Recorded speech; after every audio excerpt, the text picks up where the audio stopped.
अगर गांधी नहीं होते तो क्या भारत आजाद नहीं होता? यह सवाल इतिहास की गहराइयों को कुरेद देता है। बहुत बार हमें यही सिखाया गया कि आजादी सिर्फ गांधी के कारण मिली, लेकिन सच्चाई इससे कहीं ज्यादा जटिल और गहरी है। भारत की आजादी की कहानी सिर्फ एक आदमी की नहीं है। यह लाखों करोड़ों भूखे, प्यासे, पीटे गए, मारे गए और फांसी पर झूल गए लोगों की कहानी है।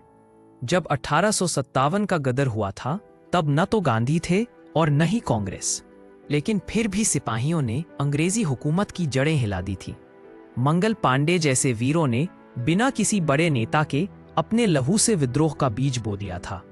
गांधी के न होने पर भी भारत की मिट्टी वीरों से। सच तो यह भी है कि दुनिया को एक अहिंसक गांधी दिखाने से अंग्रेजों का चेहरा साफ नहीं होता। असलियत यह है कि अंग्रेज कमजोर हो रहे थे। पहला और दूसरा विश्व युद्ध उनकी कमर तोड़ चुका था। ब्रिटेन की अर्थव्यवस्था रसातल में जा रही थी। एक तरफ भारत में लाखों नौजवान आजादी के लिए तैयार बैठे थे, दूसरी तरफ ब्रिटेन अपने ही घर को संभाल नहीं पा रहा था। अगर गांधी नहीं भी होते तब भी अंग्रेजों को भारत छोड़ना ही पड़ता, क्योंकि वे इतने बड़े भूभाग को और ज्यादा वक्त तक काबू में नहीं रख सकते थे। नेताजी सुभाष चंद्र बोस और उनकी आजाद हिंद फौज का असर अंग्रेजों पर इतना गहरा पड़ा कि ब्रिटिश आर्मी के भारतीय सैनिक भी बगावत के लिए तैयार होने लगे। INA ट्रायल ने साफ कर दिया था कि अब भारतीय सेना अंग्रेजों के लिए वफादार नहीं रही। अगर गांधी नहीं होते तब क्यों नहीं उठाए? क्या वह अंग्रेजों से समझौते की राजनीति कर रहे थे? यह सवाल आज भी जलता हुआ है। आजादी का श्रेय सिर्फ गांधी को देना उन लाखों गुमनाम शहीदों के बलिदान का अपमान है, जिन्होंने बिना नाम छोड़े मिट्टी में समा जाने का रास्ता चुना।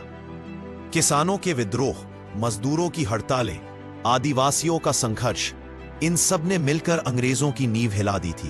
गांधी न होते तो शायद आजादी का रास्ता और खून खराबे से भरा होता, लेकिन आजादी होती जरूर, क्योंकि भारत की आत्मा कभी गुलाम रह ही नहीं सकती। यह धरती जन्मी ही विद्रोहियों और संतों को जन्म देने के लिए है। भारत को तोड़ना किसी साम्राज्य के बस की बात नहीं थी। सच्चाई यह है कि अंग्रेज अपल की करोड़ों आत्माओं के त्याग और जुनून से आजाद हुआ।